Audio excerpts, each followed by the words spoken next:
Do it every time. Hey, it's your girl Keisha J. Kelly here with another segment of Black College Experience. And today we got a wonderful show. We got a great coach in the back. I seen him wiping his face, getting himself together, drinking his water before he comes on the broadcast. Like I was over here puffing up my hair, throwing on my glasses, taking them off. But I seen Coach back there getting himself together. Y'all, he was probably the only coach that came on ahead of time, like done what I asked him to, because everybody else be dragging their feet. So I don't want to waste coach time, but y'all, we got a special treat today. Listen, we got Prairie View's head coach. We're excited to have him in the SWAC, none other than Tremaine Jackson. We're going to go ahead and bring him on. We're not going to delay his time. So let's see where we at, coach. I'm here. Hey, coach, how you doing? I'm doing good, Keisha. How about yourself? I seen you over there wiping your face and getting it together. Trying to get something the last minute bite to eat. We've been on the run around here. Listen, I forget that I'm in Atlanta. So my time was, I was like, dang, I could have ran and got something to eat. Nevertheless, I didn't do that. But you know, it is what it is. But so thank you, first and foremost. Thank you for joining me today, Coach. I really appreciate it. I won't take too much of your time, but I'm going to take some of your time. You know, get to know a little bit about you. Share what's going on in your journey since you're over at Prairie View now, what's been going on in the past and what this recruiting has looked like, because you caused a lot of buzz, a lot of talk, a lot of going on Twitter. And listen, I love it. I love it. So, you know, again, we'll start off with, just thank you for just coming on and making some time to, talk to Black College Experience. So I'll start off with, just kind of take us through that journey, because I know you coached. You played at Texas Southern, right? Yep. So now you're back in the SWAC. Take us through some of your coaching moments, I'll say, early on. Yeah. So first of all, Keisha, thank you for having me. It's always a pleasure and an honor to talk about our program and on any stage, especially a stage like Black College Experience. So we certainly appreciate that. I started coaching in 2006 at Texas A&M Kingsville, and I was a volunteer. A lot of people don't know that. I worked for room and board. There was no check involved, right? And so guys back then, they used to get coaches their paychecks in their mailboxes in the office. So on the first of the month, everybody get a paycheck, and my little mailbox was blank. And so I wanted to just coach, though. I wanted to give back what was given to me. Coaches have been my mentors and father figures throughout my life, and I knew very early in the third grade that I wanted to be a coach. And so when that opportunity came, we certainly jumped on it. And since that time, since 2006, we've been at 10 different places. We've been from Sioux Falls, South Dakota, to Valdosta, Georgia, to Grand Junction, Colorado, and now here we are back in the great state of Texas, most of all back in Houston, where I grew up and where I played football and pretty much my whole life outside of me going to Louisiana Monroe. And so we're really excited about being back. There's no place like home. Prairie View A&M is home to me, even though I didn't go to school here or play here. This area is home, and so we've had a lot of good highlights, man. I'm coming from a place where we just played for the national championship on the PWI side, is what I tell people. And so certainly we value that experience. I don't know if there's been a coach to come out of the PWI to come into the HBCU realm.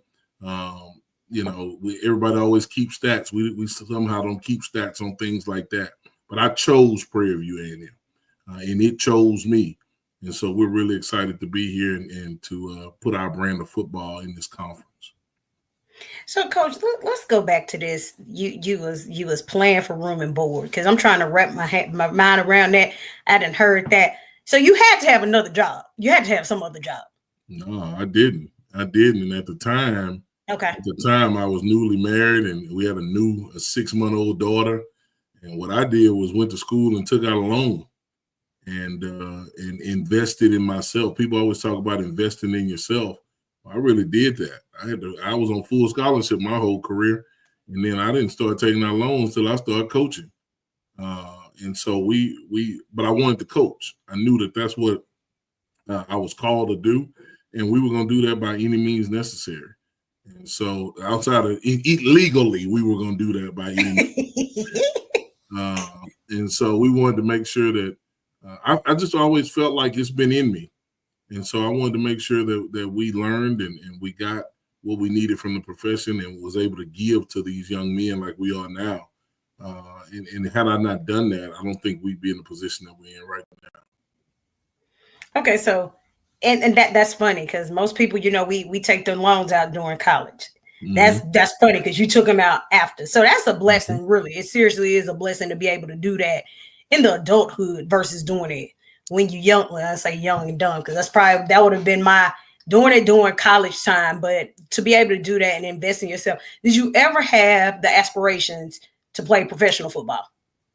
I did, and I think you shouldn't do anything if you don't aspire to be at the top of whatever that profession is or that job that you're doing. And so I did. But as I looked around the landscape as a player in college, I was one of the shorter D tackles, and I wasn't dynamic by any means. And there was a lot more good players out there than myself.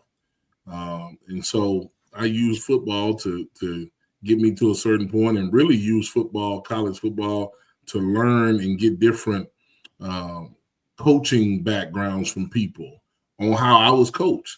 All right, man, when I'm a coach, here's what I want to coach like. I'm going to take this from this coach, this from that coach, and kind of create my own coaching identity as a player. And I was rough around the edges as a player.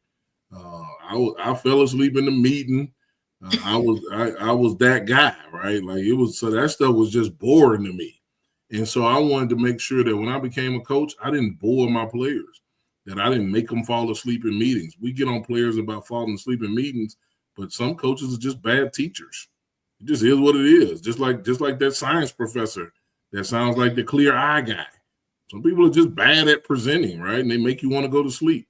So through all those experiences, we formed the way that we coach. And we wanted to have a lot of enthusiasm. We wanted to make sure the players knew that we cared about them. We basically wanted to father figure the players. And that's how I found my coaching style, by being coached by guys that coach me and kind of adapting some of their traits. And so I did want to go to the league, but it wasn't many 5'11" D tackles going to the league in that time. And so, and I was just an okay player. I wasn't a very good player. I was just an okay player. And I knew what I wanted to do. Again, since the third grade, I wanted to coach more than I wanted to play. Well, think about it. You said 5'11". I'm 4'11", so I'm a whole foot shorter. I'm a whole foot shorter. Speaking of coaches, was there any particular coach that you modeled yourself after? Any particular coach that you say, hey, this is a coach that you looked at as a role model? Yeah, man. Van Malone was my high school coach. He's the assistant head coach at Kansas State right now. He coached me and mentored me and brought me in his home, and really was like my dad. Him and his wife kind of took me in. I was their son before they had their first son, biological son. And I always wanted to be like Coach. Coach was hard, but Coach, I knew he cared about me, right? And so I kind of wanted to do that. I had another coach, Ernest Carswell, who was my middle school coach. Man, he did the same thing. I was in his wedding in the 7th grade. Man, Coach took care of me. And so I always had men like that that really were influential on me. You know, I always tell people my daddy didn't coach, right? My uncle didn't coach. Nobody in my family was a coach. So I didn't have an in into this. I didn't know what this looked like. I just knew this is what I wanted to do. And so those men really helped me. And then when I got into coaching, a guy named Kevin Ramsey, who was the defensive coordinator for us at Texas Southern when I was there, man, he really taught me how to coach from an X and O standpoint. And he challenged me on a lot of different levels. So when you look at what Ernest Carswell, Van Malone did early on in my life, showing me how to mentor men and really care about young people, and you take it to Coach Ramsey, man, who showed me how to be a coach while doing those same things and not let people put me in a box because I'm a D-line guy, really taught me how to holistically coach. Then I think through those three people, you got what you have here today with that recipe. Did you have a preference on PWI or HBCU when you said you wanted to coach? Did you have a preference on it? I just wanted to coach, you know what I mean? And it came to a point where after doing that year at Kingsville, I wanted to coach whoever was paying. If I had an opportunity to get a paycheck, I wanted to coach because I had a family at the time that was living with me. And so I didn't have a preference. I knew what that was, the differences between the two. I just wanted to coach college football, though. And that's why you often hear me say, the HBCU ball is still college football. Correct. So I just wanted to coach college football. And I wanted the good Lord to take me and place me wherever he wanted me to go from then on, whether it was the NFL, whether it was back to high school or college. Fortunately, I've been able to stay in college my whole career. And so I didn't have a preference on where. I just wanted to coach. And so now you're back at home and you're at Prairie View. But before we get to the Prairie View, what was it like at Valdosta? What was it like at Valdosta State? Because we know it's a lot different from HBCU. What was that like at Valdosta State? It's actually not very different. Okay.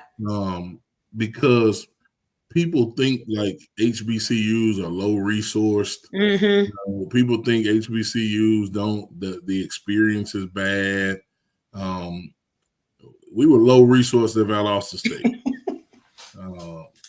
Probably lower resource than what I was at Colorado Mesa. And I'll tell you a quick funny, it wasn't funny at the time, but it's funny to me now. When I got the Valdosta State job with all the hype that comes with Valdosta State. Mm-hmm. Oh, it's one of the best D2 jobs. So when I got the job, I couldn't turn it down, right? When I got offered the job, I even cried because I was like, they ain't never hired a black coach. They done gave me this opportunity. Wait, were you the first one? Yeah, I was the first black head coach Look at there you. in any sport. Wow. And so when I got there and I opened the books up, I went, man, I took the wrong job. Like, I was living in Colorado, Keisha. Like, I was blowing cigar smoke to the mountain. I was having a good time. And the kid from Houston living in mountains and all that was way different. Mm-hmm. And then I come to South Georgia to this premier place, and I find out we ain't got no money.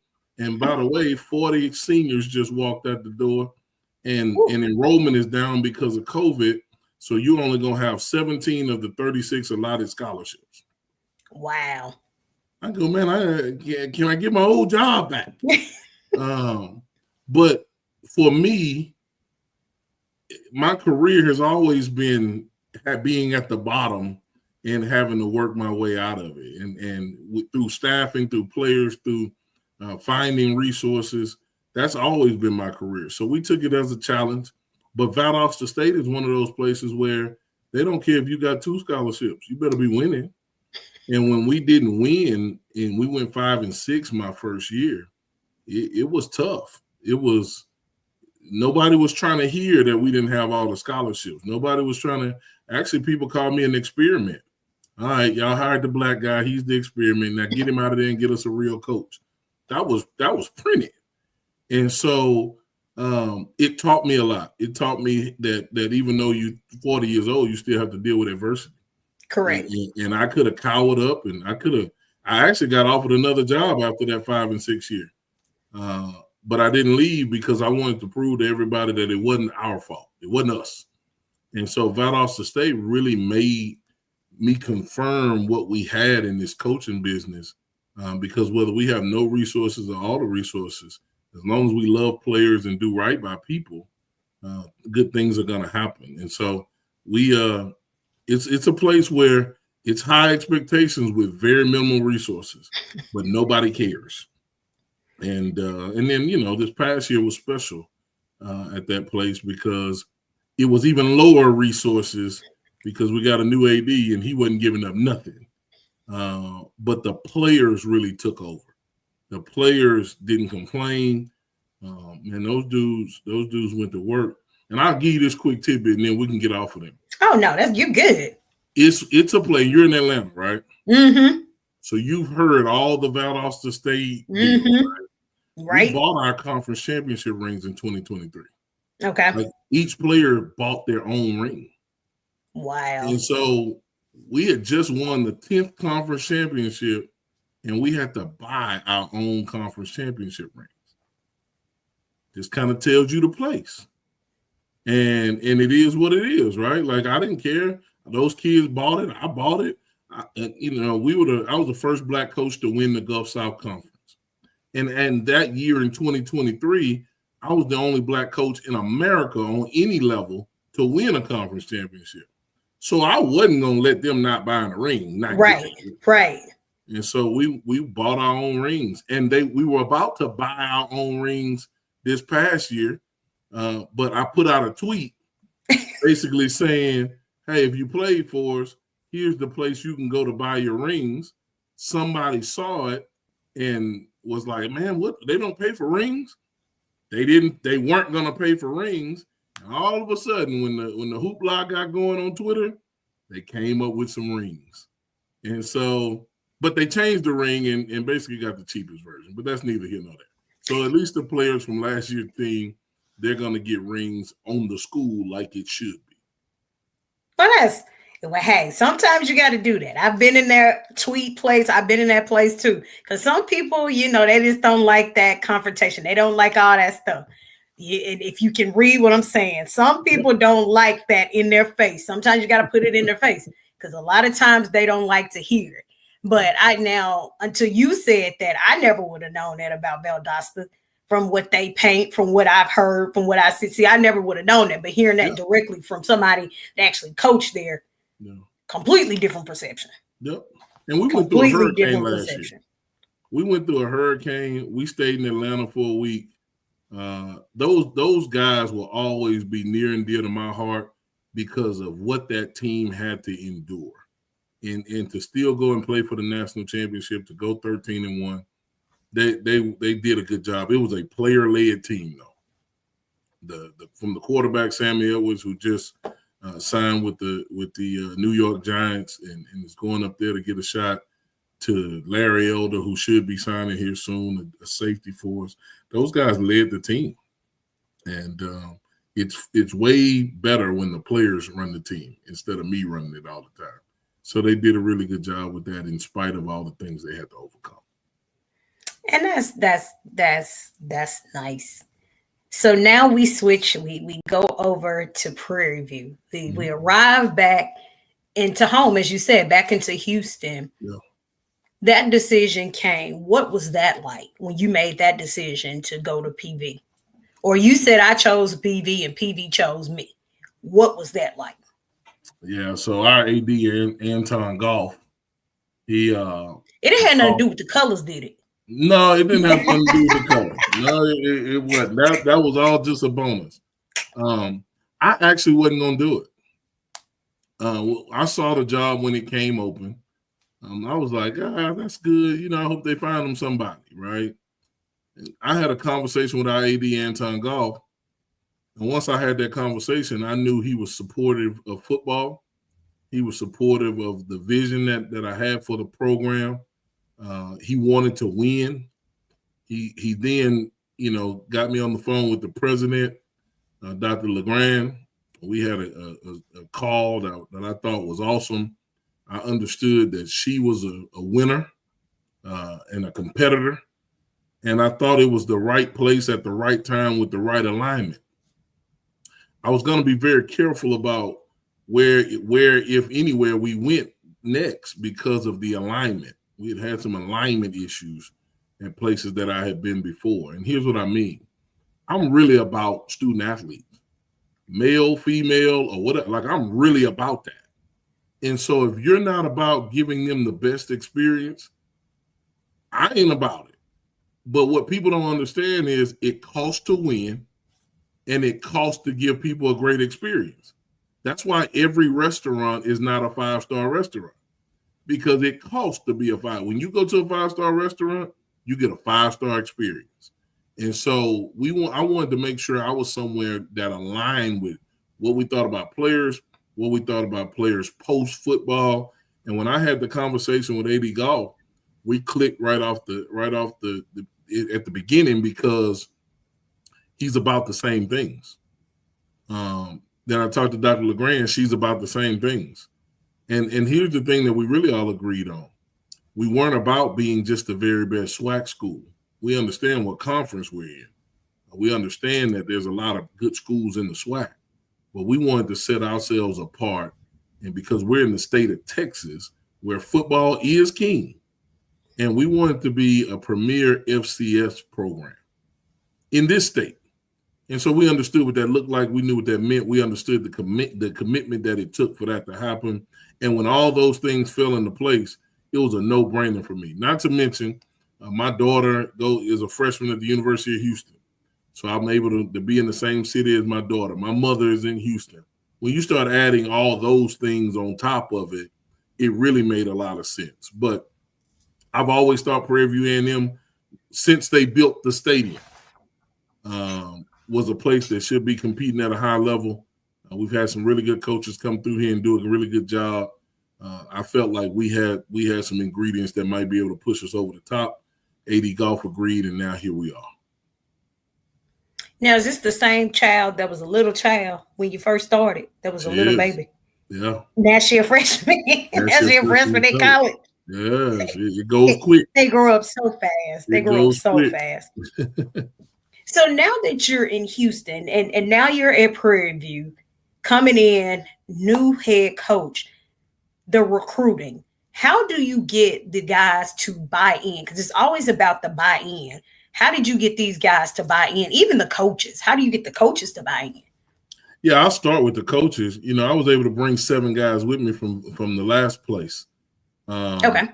5 of those 7 have been with me since I've been a head coach. And so it really looks at, you know, it speaks to the atmosphere that we provide, the family atmosphere. People talk about family, but then don't want kids around. And we want the kids in the hallway. We want our players to see what that looks like. The work environment and the workload allowed us to bring those guys with us, and just the wanting to do something special at a place. We have allowed us to be together. So I think the staffing got us a head start, was able to reconnect with some guys that I had worked with before because now I could afford them. Probably couldn't afford them at the last places I had been. And so that made it a little bit better. We hired Coach Colbert to come over as the DFO and really help us. We had worked together at Texas Southern. And so the staffing, I felt like we got right. Prairie View A&M has not had this large of a football coaching staff. And we don't say that to brag. We say that to let everybody know that we're normal. We got a general manager. If you don't have a general manager today, you're not normal. You got to be normal. It's not about boasting or saying, oh, look at us. We're just trying to be a normal college football operation. And so I'm really proud of our staff and the staff we were able to put together and the way that they go about mentoring and coaching their young men. From the player standpoint, I think when you talk about recruiting, you have to get people on your campus. And you would be surprised, Keisha, how many guys grew up 20 minutes from Prairie View A&M and had never been on campus. We got in here and got the signing guys in January, and a lot of guys had been in Division I, FBS, and coming home. Got a kid from Memphis, kid from Baylor. Both of them are from Cy-Fair, which is literally 20 minutes from our campus. They had never been on our campus. And so I think once we get you here and you can see what's on our campus, it's a no-brainer. I don't know what's on everybody else's campus, but I know what's on everybody else's campus ain't what it don't look like our campus. It don't look like ours. Nobody's looks like ours. And whoever gets mad and tweeted out that I said something, I stand on that. Prairie View A&M has the most beautiful campus in our conference and in this state of the FCS schools. And so it's just what it is. Our facilities are phenomenal. Do we need to do some upgrades? Yeah, that's just the name of the game. We always looking to get better. But once we get kids on this campus, once they meet our staff, once they see our vision and our blueprint, it kind of works from there on its own. And so we're really proud of that, and we know what we have is special.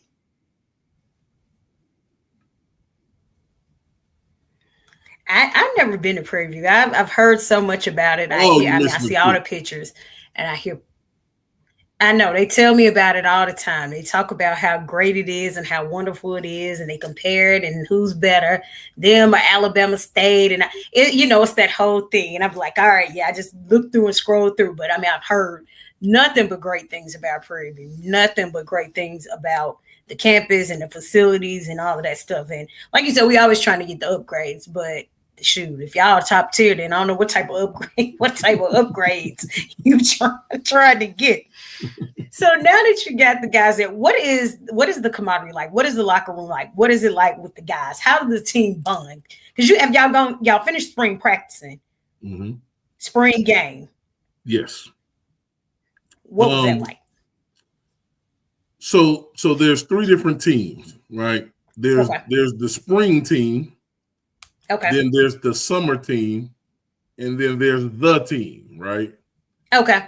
And so coming out of the spring and wrapping up the spring team, what we needed to find out was who could actually play for the Prairie View A&M Panthers. Okay. We needed to get that figured out, right? Not everybody on that spring roster, just because you were here, don't mean you could play for us. It's not saying you can't so I was play. probably the spring team. I would have been on the spring team. I would have been the spring team. Okay. I was there. I was on the spring team. Okay. We had lost some guys prior to us getting here that got in the portal and went other places. The guys that stayed, we needed to put them through our program. And just because you made it through the program don't necessarily mean you can play for us, right? And so there was another when the portal window was open, we had some guys enter the portal because it wasn't that they couldn't play. It just wasn't a good fit for us. Then now we're putting together the summer team, right? And the summer team is the remainder of the spring with the new additions from the first portal or this coming portal, right?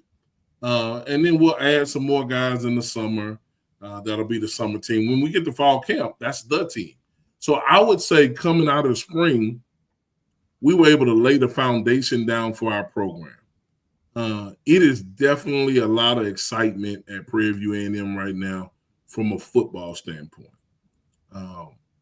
Keisha, you would know this because you're in the media, but I don't know the last time since I've been a Houstonian, and that's all my life. I don't know the last time in April we were talking about Prairie View A&M football, like nationally. I don't remember. And so there's a lot of excitement, and that's because of our players. That's because of our guys that have stayed and you know, they have the conversations with people. We try to do the best job we can on social media so people can kind of feel closer to the program. But the spring team was the spring team. And now we're headed toward the summer team, and I'm excited about where that goes. First time that Prairie View A&M, since anybody can tell me, will be here for the whole summer. You know, we're getting that done to where now we can work with our guys in the summer. We can have a true 8-week summer. That's just the normal college football. And so not coming in summer 2 when it's 15 days to go before camp, but being there from Memorial Day to time to report to camp. Those are things that we've got in place. And again, it's because of that alignment from our administration that we're even able to do stuff like that. All right. So y'all heard that I was spring team.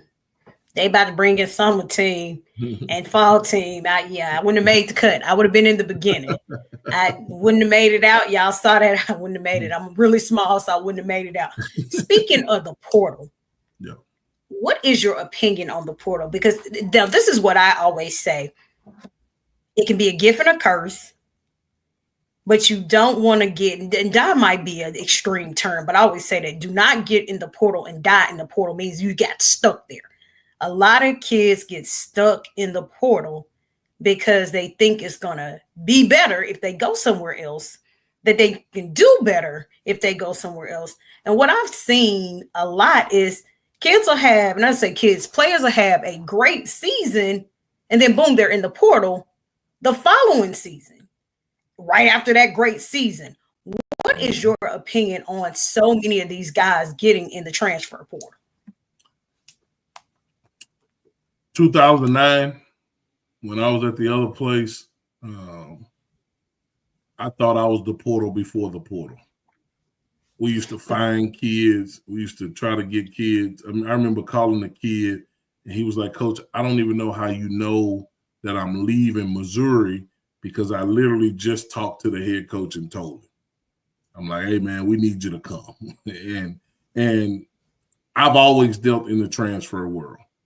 I think on this level, that's how you get your team to be elite, by getting guys that were chosen to play above your level, that fit what you want to do schematically, and that might need an opportunity to play a little bit more, or just it didn't work out at the first place. So, hey, my career ain't over. I can go to a really good place and still play a great brand of football. So I'm in love with the portal. I believe in it. Now, like you said, it cuts coming and going, and you got to be okay with it.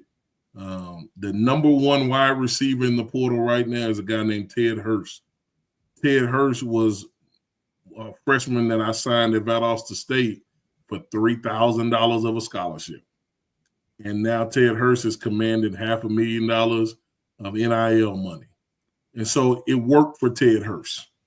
He came there, he played well, he got a chance to go up, and increase his family value. It worked. Hurt me because we lost a really good player, right? But it just is what it is. We were able to go back and find other good players as well. So I'm not one of those guys that sit here and say the portal is going to kill college football. I don't believe that. I believe those that don't know how to navigate in the portal believe that it's going to kill college football, because kids can go somewhere and you switch it up as a coach. Our profession isn't innocent in this portal deal. We there's a lot of stories and non-truth being told in recruiting, and then when people get there, it's not what they told them. So then it used to be that you stuck. Well, they're not stuck anymore. They can leave. And so we got to make sure that we do a really good job of telling the truth and just being genuine to who we are. And we won't be victim of a kid leaving because he just don't like us or he thinks we lied to him, right? So I've always been a fan of it. I think the only reason why people are against it on the national stage is because it's actually in a portal. When it used to be, I used to have to get a fax saying that I had permission to talk to somebody, right? But these guys don't even know what fax machines are right now. So right. I just think because it's so out there and it's so pumped up that people have a problem with it. But the transfer portal helps Prairie View A&M. It helps us get ourselves from a talent standpoint where I think we need to be in order to compete at a high level. So then tell me, the second part of that question is your thoughts on NIL. Yeah, I think the original intent of the rule for someone to profit off their name, image, or likeness was a good intent. I've always said that the NCAA was going to eventually have to come off of kids not profiting off their name when Correct. universities and the NCAA was profiting off of it, right? Right. But what I don't believe in is that instead of me not wanting to recruit, I just get some guy to pay a kid all this money and I buy the kid. I don't believe in that. I mean, Prairie View A&M ain't buying nobody. It's not what we're doing. We still do it in a manner where, we offer opportunity, we offer development, we offer relationships. And so what that's going to get us, I don't know. But if anybody getting $500,000, it's going to be somebody grown. Like, that's just how I think about it, right? And I could be wrong. I could be old school or whatever. But I just don't believe in that. I don't think I think you take the earning something away from people, and ultimately it's like giving a kid an iPad that's crying, right? You give him the iPad because you want him to shut up and leave you alone as a parent, and he'll take this iPad. You didn't solve the problem. What happens the day that you don't have the iPad? He just gonna cry himself out? And so what are we really doing by doing it like this? There's got to be a better way. Hopefully a better way is on the way, and they can still profit off their name, image, or likeness, but we kind of slow down I'm just going to pay somebody this, and then when they don't pan out, I'm going to cut them and put them back in the portal, because that's what happens. And it is.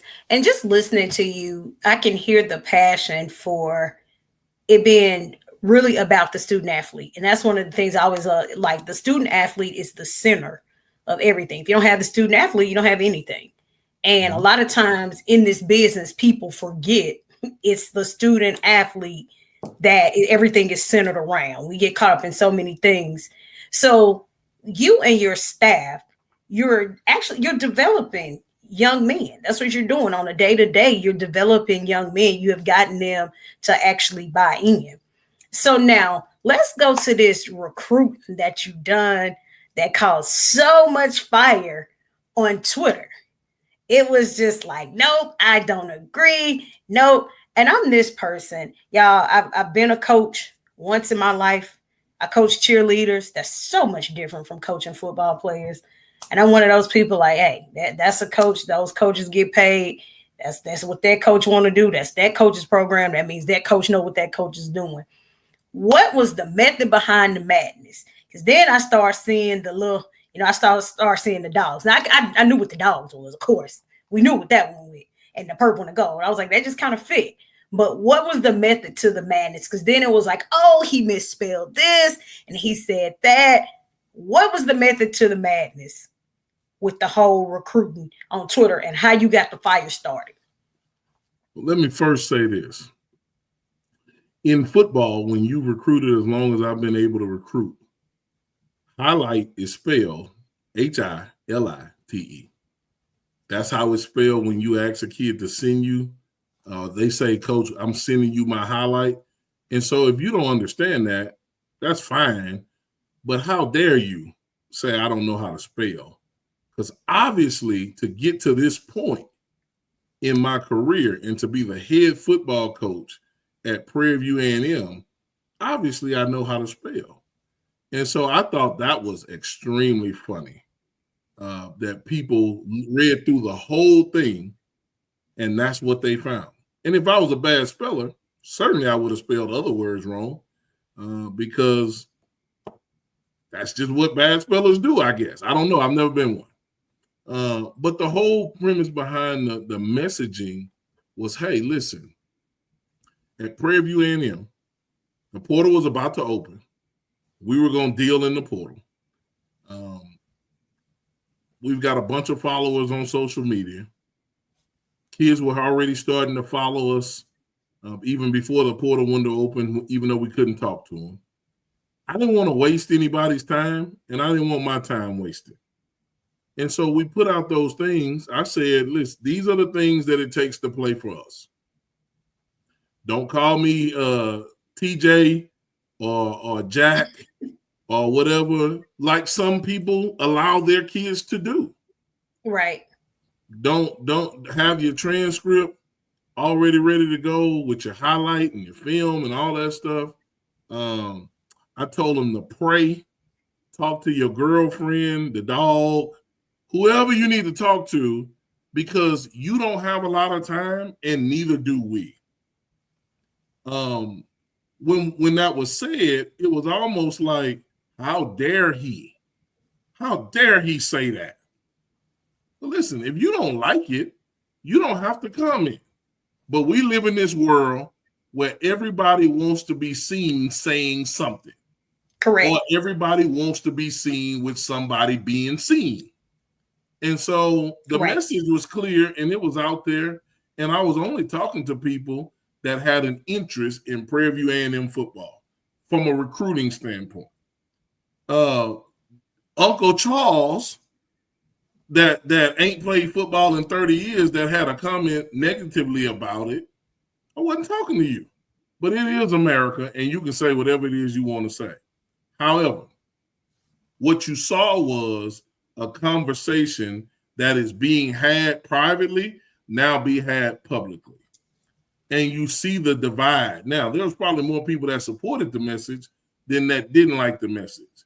But the one comment that bothered me the most is he's just at Prairie View A&M. He think he at Alabama. Well, I commented on that. I commented on that one. Even I commented on that. Yeah, like so Prairie View A&M, so we're clear, ain't taking a back seat to nobody. I don't care what you paying. I don't care what level you on. I don't care how many people play in your stadium, because I know what we provide from a coaching staff standpoint, how we develop our young men, how we relate to them, is second to nobody. And Prairie View A&M institutionally is second to nobody. And what our AD provides and our president, we're not second to nobody. We don't care. We don't care who you are. And so I was all good until I saw that one, because everybody's going to have everything to say. He ain't coached the game yet. Well, obviously I haven't coached the game. It's not the fault. It's one of those things. We were setting the standard in what we were going to deal with and what we weren't going to deal with. Guy asking for NIL money, and PFF says he has 30 snaps on the year. You don't need no money. You need to get on the field. You need to earn you some money if that's what you're about. You don't need to just, hey, coach, I just need to make sure my bills are taken care of. Man, that's not my problem. Because if I bring you here and you haven't played a lot, then my bills ain't going to be taken care of. Right. Because they're going to fire me. And so I wasn't going to deal with certain things. I told our staff that we weren't going to deal with certain things.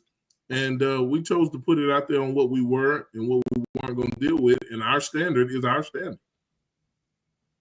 And it is. Like I said, I did like a lot of stuff. I've gotten to the point where I just scroll by, because people just say stuff, and people just really have gotten in this social media world where they think they can say whatever. They think they'll never see you. Like, people think they'll never see you. I'm like, you're gonna catch the wrong person at the wrong time. Mm-hmm. But I think that was one of my things as well. When I saw that same comment, like, oh, he act like he coached for Alabama. And I'm like, well, is that supposed to be a flex? That was my thing. And I was like, when y'all go for that standpoint, that tells me already how you think, who you are. And most of those people, I always say, they didn't come from a black school. You just couldn't have, because you automatically think that Alabama is going to be better. That's just how you think.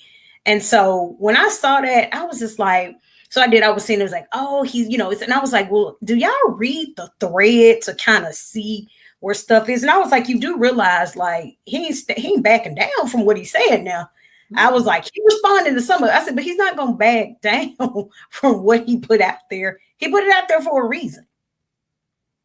But it's just like you said, we're in that world where people can scroll by and ignore it, but they can't. They got to say something. They got to be seen. That's just the world we live in, especially with football. But again, when was the last time in April somebody was talking about Prairie View A&M football? Like, when was it? So whether you mad at me, whether you think I was wrong, you paying attention to our program. And now those people that were against it, they're going to watch a Prairie View A&M game on TV. When we play on ESPN, they're going to be watching, and they're going to be hoping that we out there getting ran, but they're going to be watching. And so their little TV is going to check off a ratings mark that they watched the Prairie View A&M game. And so for me, it was awesome because it got the conversation started that needed to be started. People don't see the amount of DMs I got saying, Coach, man, I appreciate you for saying that. Or the amount of college coaches saying, Coach, they texting me, Coach, man, what you said was real. I appreciate that, because this portal craze and what these guys are asking for sometimes is out of control. I only said what a lot of people in our profession are thinking, but we were willing to say it. And if that doesn't show people how genuine we are, I don't know what will. I'm not going to hide in groups and seek comfort and things of that nature. We're going to tell it like it is. So when your child gets here, or when you, young man, you get here, you understand what you're getting into. And then let me say this too, Keisha. It ain't stopped us in recruiting.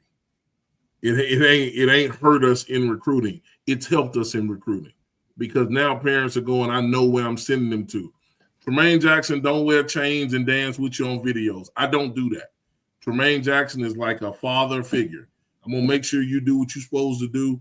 I'm gonna make sure you graduate from college, whether it's with a bachelor's or a master's degree. We're gonna make sure you win a championship on the way out, and you're able to have a conversation with people about a job so that you can continue your success line even after football.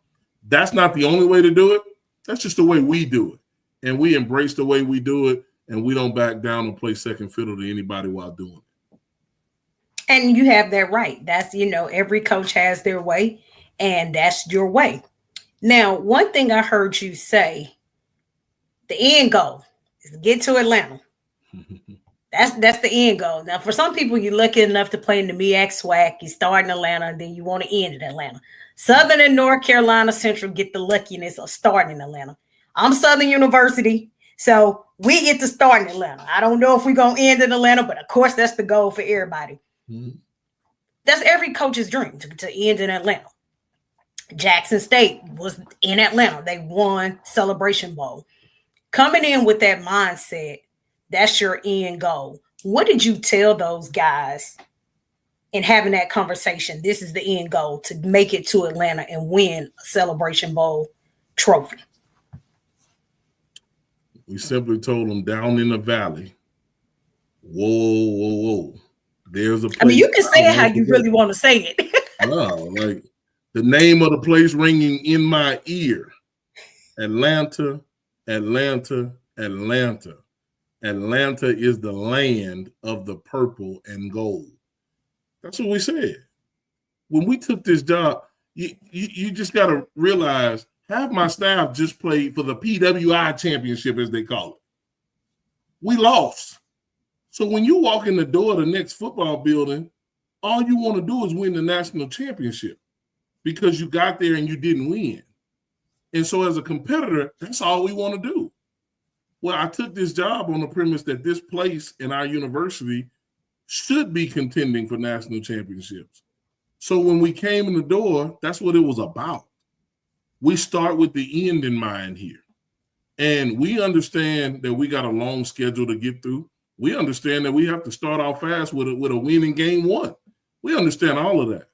But if you don't talk about where you want to go, you can't be surprised when you don't get there. And so that's what we wanted to make sure our kids knew. We're going to be bold. We're going to be confident. If somebody thinks we're cocky, that's their own insecurity, right? Like we're going to be bold and confident in where we want to go and where we want our program to go, because our standard is our standard.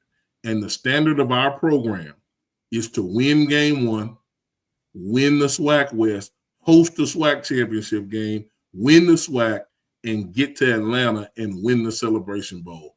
And stay an extra day so we can all have a good time. Keisha, at some of them places, y'all have a good time at in Atlanta, and then we'll fly on back to Houston, and where people going to be waiting. Listen, if all of this happens, I'm the +1. I'm with the team. I ain't wearing no purple and gold. You're going to be like, where did Southern girl come from? I'm coming over there. If all of this happened. But it is, and it's a good standard to have. It's a good thing to actually set that expectation.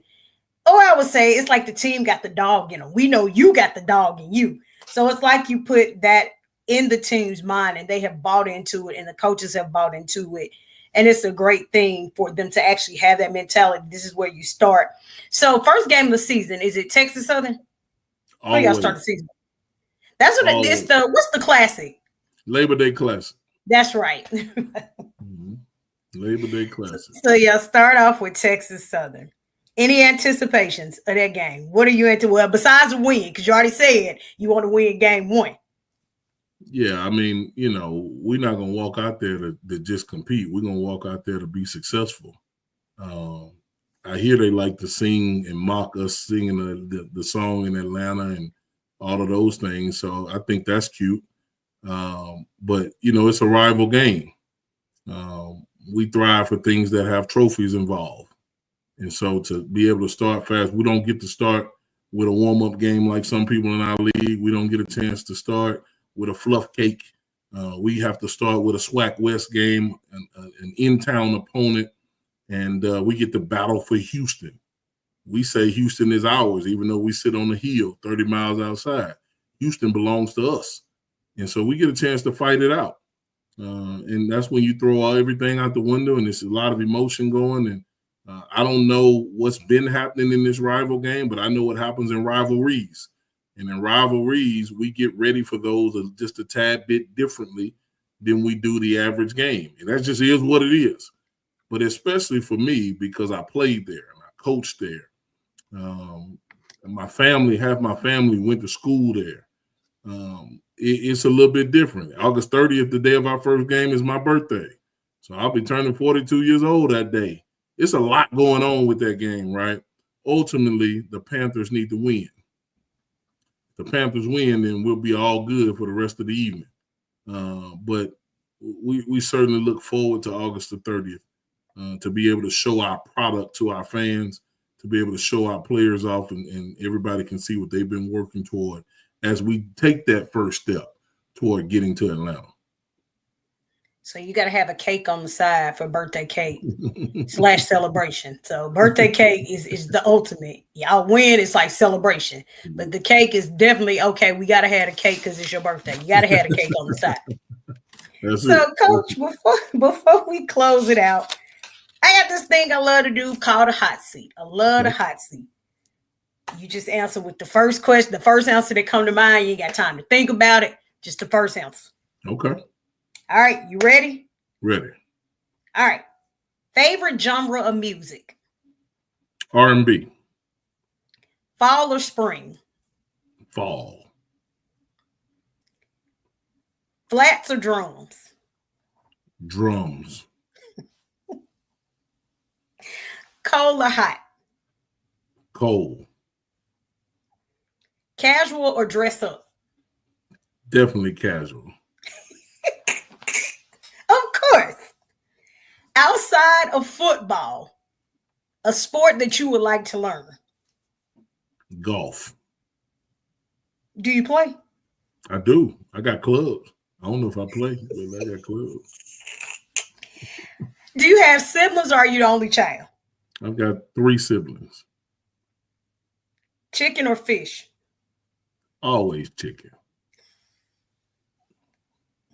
Okay, I'll flip this one. Basketball or football? That's a given. Oh, actually, football. I don't know. I was like, I know he's not going to say basketball. Like he is not going to say. Yeah. No. Okay, the last 2. What's the best HBCU band? The Marching Storm.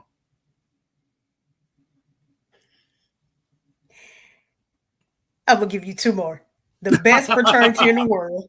You knew that was coming. You knew that one was coming. I'm going with the storm. I'm rolling with the storm. And what's the best fraternity in the world? The Omega Psi Phi Fraternity Incorporated. And final question. What's the best HBCU in the world? It sits on a hill 30 miles outside Prairie View A&M University. Thank you so much, Coach. They said it wasn't too bad. It wasn't too bad. No, I appreciate it. It wasn't too bad. But thank you so much, Coach Jackson. I really appreciate you for sitting down, joining Black College Experience tonight, letting us just know the good stuff that's going on at Prairie View and us talking about y'all in April. All the good stuff that's going on and all the stuff you got going on Twitter. And, of course, somebody watching this go have something to tweet out and say about it, of course. But that's what we do this for, because we love our coaches, we love our programs, and everybody seems to love football more than I do. For some strange reason, they talk about football year round. Even when I try to get them to change the subject, they just do not change the subject. But we're all excited about football season. We're ready for football season. So, again, thank you so much for joining Black College Experience. Of course, I'm going to be watching out for Prairie View. I guess eventually I'm going to make my way to them 30 miles outside that's on the hill. And if y'all win it all, just remember, I'm going to be that little person in the blue and gold, the +1 with the team. Just remember, I'm going to be the +1 with the team. But when we certainly I'm going to be the +1. I'm going to be the +1. We're going to go back to this interview and be like, remember when Keisha said she was going to be the +1? Yeah. I hope. I believe that's going to happen. I'm gonna be the plus one. That's gonna happen. Thank you so much, Coach. And just know now that your family, anytime you want to come on, we just gonna ring you up. And I thank you for taking your time this evening to share all the great things that's going on with the Panthers over in Houston, Texas. Appreciate you, Keisha. Go Panthers. All right. Have a good one, Coach. All right. Thank you.